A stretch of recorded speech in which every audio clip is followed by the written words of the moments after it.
Hey guys, Chris Marciano here from Prepare to Act. Hey, listen, I just wanted to take a few minutes and run through the process of what to expect and the steps that you need to take to get your pistol permit here in the state of Connecticut. We got a lot of phone calls on what the exact process is, how the steps work, and I know it could be confusing and a little bit overwhelming, so hopefully make a real quick video right here that can explain those steps and make it easy for you. So here's how we're going to begin. You're going to find a course that you're going to be comfortable with taking. The best one in Connecticut is Prepare to Act course. We're not affiliated with the NRA, just so we're clear. We used to be, but based on our training and experience of myself and my instructors, we were able to write out our own lesson plan, submit it to the Connecticut State Police, who have vetted it and approved it and certified it. So our program is specific to Connecticut residents at this time. Whereas the NRA program is kind of a cookie cutter umbrella type educational program. Prepare to Act's been able to nail down exactly what's important to us as Connecticut residents and what we need to know for pistol permits. Anyway, so you come to a company like Prepare to Act, you take our full day course, and our courses run usually from 9 to 5 on Saturdays and Sundays. On occasion, we've been throwing Mondays out there. We're going to get some fall scheduled up there pretty soon.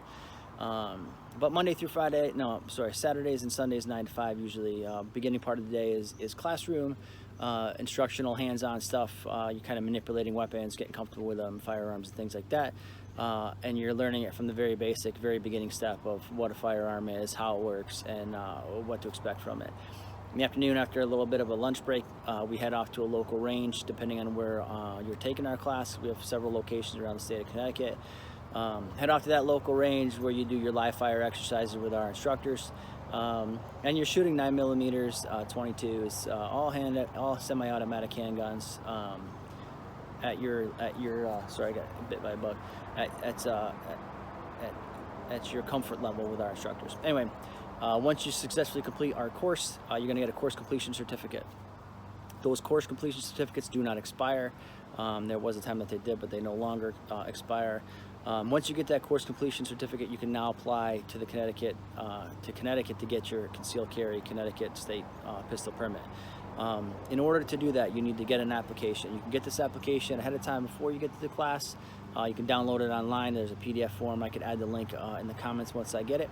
You can go off to your local police department and you can get the actual paper copy there from them, and you can fill that out. You can do it ahead of time. You don't need to worry about that during class. You don't have to wait for the class. You get that done ahead of time.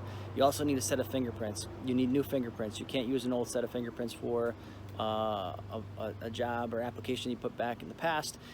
If you have fingerprints for some kind of a criminal history, look at our other video that's coming soon about what's going to disqualify you for getting your pistol permit. So you need a new set of fingerprints. 9 times out of 10, your local police department needs to take those. So application, fingerprints, and a course completion certificate from a company like Prepare to Act. Once you have all that together, you submit that to your local police department, who then sends it off to the federal government, the Connecticut State Police, and themselves, they do an in-house check. All the agencies do their background checks to make sure that you are who you say you are and they have a good, clean background. And after about 2 to 3 months, that information comes back to your local police department, and you are issued a 60-day temporary pistol permit from your local police chief. During that 60-day window, you got to take that temporary pistol permit and go off to a place like the Connecticut State Police Headquarters in Middletown. I say a place like that because there's other troops in Connecticut that accept them and do, but I don't really know who. So let's just say, on the safe end, Connecticut State Police Headquarters is where you go in that 60 days. You get your picture taken, you get the hard copy, it looks like a driver's license, and now you're sat for 5 years. Additional fees. Prepare to Act pistol permit class is $99. You're going to pay additional fees to your local police department for the fingerprints, the processing fees, the background checks, and I think it's $75 to the Connecticut State Police for their last permit. So ballpark $300 if you're going to earmark it and plan ahead. That's what you're looking at. That's it in a nutshell. I don't want to keep this video too long. I just want to get that information out there. Comment, share, ask me whatever questions that you need, and I'll be happy to help you whatever way I can. Preparedact.com. Have a great day. Good luck. Stay safe.